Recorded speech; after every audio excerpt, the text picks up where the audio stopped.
안녕하세요. 변두리 미국 여행입니다. 오늘은 여러분과 함께 라스베가스를 출발해서 그랜드 캐년 웨스트림을 가보도록 하겠습니다. 그랜드 캐년 웨스트림은 그랜드 캐년 국립공원과는 다른 후알라파이 인디안 보호구역에서 볼 수 있는 그랜드 캐년입니다. 라스베가스에서 약 2시간 정도 떨어진 곳에 있어서 거리상으로 아주 매력적인 곳이라고 할 수 있습니다.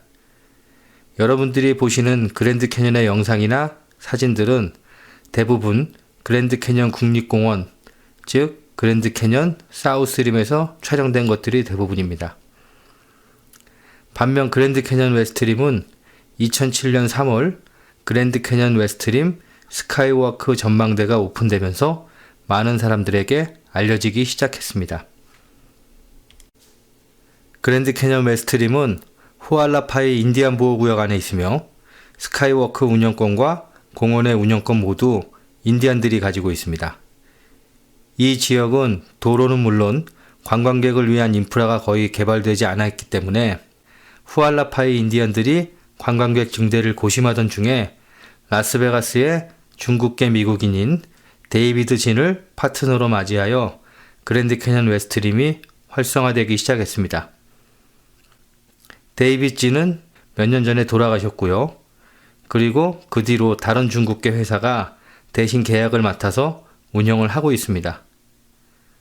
그래서인지 그랜드 캐년 웨스트림에 가보시면 유난히 중국 관광객들이 많은 것을 볼 수 있습니다. 그랜드 캐년 웨스트림은 최근까지도 인디안들이 운영하는 버스를 이용해야만 접근할 수 있었습니다. 최근 도로가 포장되면서부터 개인 차량이나 투어버스 접근들도 편해졌습니다. 일반적으로 인디안이라고 부르고 인디안 보호구역이라고 부르긴 하지만 실제로 여기 사는 원주민들은 인디안은 아니고요. 인디안은 인도 사람을 지칭하는 말입니다. 그래서 지금은 미국에서도 아메리카 인디언 또는 네이티브 아메리칸, 그러니까 아메리카 대륙 원주민이라고 바꿔 부르기 시작했습니다. Get off Apache land. 여기 사는 원주민들이 인도인이 아님에도 불구하고 인디안이라고 불리게 된 이유는 콜럼버스 때문인데요. 콜럼버스는 대부분 우리가 탐험이나 모험 정신의 대표적인 인물로 많이 기억하고 있지만 이 사람은 인도에 가서 그 당시 유럽에서 아주 비싸게 거래되던 후추나 계피, 카디멈, 생강, 울금, 장식품, 비단이나 흑단 등을 인도로부터 직수입해서 돈을 벌려고 했던 사람입니다. 당시 유럽인들은 콘스탄티노폴리스에서 아라비아 상인들로부터 물건을 구입했는데요. 지금의 터키 이스탄불입니다. 그런데 그 물건의 가격이 폭리가 너무 심해서 적게는 50배, 일반적으로는 100배의 폭리를 취했기 때문에 배를 끌고 직접 인도에 가서 이것을 가져오면 큰 돈을 벌 수 있을 거라고 생각한 사람이 그 유명한 콜럼부스입니다. 아라비아 상인들이 오고 가는 오스만 투르크 지역을 지나 스웨즈 운하와 이집트 내륙을 이용할 수 없었기 때문에 아라비아 상인들로부터 비싼 돈을 주고 물건을 살 수밖에 없었습니다. 그럼 잠시 콜럼부스 이야기를 해볼까요? 인디안이란 이름과도 관련이 있으니까요. 콜럼부스는 인도를 가기 위해 선원과 배를 요청했지만 거절당하고 스페인으로 넘어가 이사벨 여왕에게 2척의 배와 선원을 지원받고 거기에 개인 투자자가 동행하면서 니냐, 핀타, 산타마리아 3척의 배로 1492년 인도를 향해 항해를 시작합니다. 그렇지만 오랜 항해에도 육지를 찾을 수가 없었고 선원들의 반란이 일어납니다. 그래서 콜럼부스는 내일까지 육지가 나타나지 않으면 배를 돌려 유럽으로 돌아가겠다고 약속을 하고 그 다음날 바로 육지를 발견하는데요. 여기가 바로 산살바도르입니다. 지금의 도미니카 공화국이죠. 산살바도르는 구원의 성자란 뜻인데요. 아마 그 구원은 콜럼부스 자신을 구원했다는 뜻 아니었을까요? 그리고 나서 하이티, 쿠바를 발견하는데요. 콜럼부스는 자신이 도착한 곳이 인도라고 믿고 있었습니다. 그래서 여기에 사는 사람들이 졸지에 인도인을 지칭하는 인디안이 돼버린 건데요. 그런데도 지금도 아이티, 쿠바, 산살바도르, 현재의 도미니카 공화국을 서인도 제도라고 부르고 있습니다.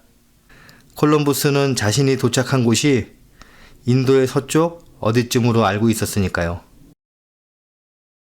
당시 유럽 사람들은 지구의 둘레를 지금의 3분의 2 정도로 알고 있었습니다. 그렇기 때문에 중간에 대륙이 있었을 거라 생각하지 못했죠. 그 후 아메리고 베스푸치라는 이탈리아의 항해사가 1499년에 아메리카 대륙에 도착을 하고 육로를 통하면서 이곳이 새로운 땅이라는 것을 알아내고 유럽에 가서 신세계라는 책을 펴내고 이 책이 학계에서 공식적으로 인정을 받으며 이 땅의 이름이 아메리카라고 불리우게 됐습니다. 전통적으로 땅의 이름은 여자의 이름을 붙이는 전통이 있기 때문에 아메리고 베스푸치의 이름을 여성형으로 바꿔서 붙인 이름이죠. 그렇게 본다면 콜럼부스는 우리가 그렇게 우러러 볼 만한 인물은 아닌 거죠. 미국에는 콜럼버스 데이가 있는데요. 이곳의 원주민들은 학살 시작의 날로 부릅니다. 그럼 다시 본론으로 돌아가 볼까요? 그랜드 캐년 사우스림이랑 웨스트림 모두 많은 관광객들이 들리는 곳이지만 성수기에는 그랜드 캐년 웨스트림이 조금 더 한적하게 자연을 즐기기 더 좋은 점을 가지고 있고요.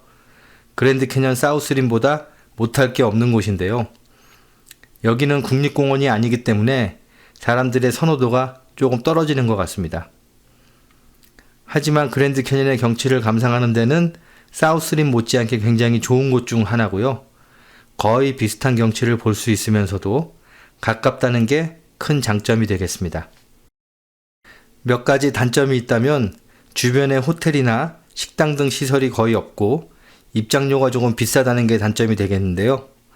하지만 반대로 생각해보면 손대지 않은 자연 그대로의 그랜드 캐년을 볼 수 있다는 장점이 되기도 하겠죠. 이런 여러 가지 장점, 단점 중에도 아마 라스베가스에서 가깝다는 게 가장 큰 장점일 것 같습니다. 왕복에 걸리는 시간이 그랜드 캐년 사우스림 편도에 걸리는 시간보다 짧으니까요. 제가 여행객들에게 많이 강조하는 점이기도 한데요. 여행에서 시간은 곧 돈과 같습니다. 정해진 시간 안에 더 많은 것들을 할 수 있으니까요. 이런저런 얘기를 하다 보니 그랜드 캐년 웨스트림은 출발도 못했네요.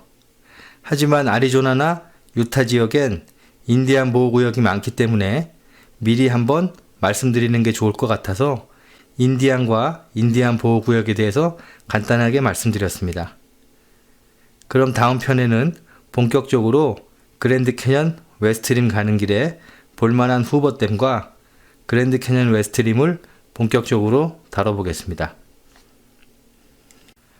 제 방송이 도움이 되셨다면 구독과 좋아요를 눌러주세요. 감사합니다.